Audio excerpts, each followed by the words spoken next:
ప్రేక్షకులందరికీ నమస్కారం అండి. ఈరోజు మనం ఒక మంచి వాస్తు సిద్ధాంతం స్థలంలో ఇల్లు కట్టుకునేటప్పుడు ఇంకొక వాస్తు సిద్ధాంతం కొన్నాళ్ళ తర్వాత ఇది తప్పు, ఈ మంచి వాస్తు ప్లాన్ అయినా సరే కూడా ఇది తప్పు అని ఎందుకు తెలియపరుస్తున్నారు, ఎందుకు మార్చుకుంటున్నారు అనేది మనం చాలామంది అక్కడ వచ్చి ఆయన చెప్తున్న పాయింట్ని మీరు గమనించినట్లయితే వారు ఏదైతే ఉందో దిక్కులు ప్లాన్ ఇచ్చినప్పుడు ఎన్ని డిగ్రీలు తిరిగింది గృహం, ఎన్ని డిగ్రీలు తిరిగితే ఆ ద్వారాలు తప్పులు వస్తున్నాయి. ఈ డైరెక్షన్ అనేది కూడా మీకు నెక్స్ట్ చెప్పే సిద్ధాంతి డిగ్రీలు అక్కడ తీసుకురావడం వల్ల అక్కడ తప్పులన్నీ కూడా తెలుస్తూ ఉంటాయి.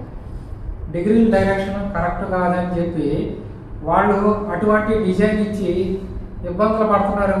అటువంటి ఇబ్బందులు వీళ్ళు డిగ్రీల డైరెక్షన్లో సరి చేసుకుంటే బాగుంటున్నారు కాబట్టి ఇది కరెక్ట్ అని వీళ్ళు చెప్పడం జరుగుతూ ఉంటుంది.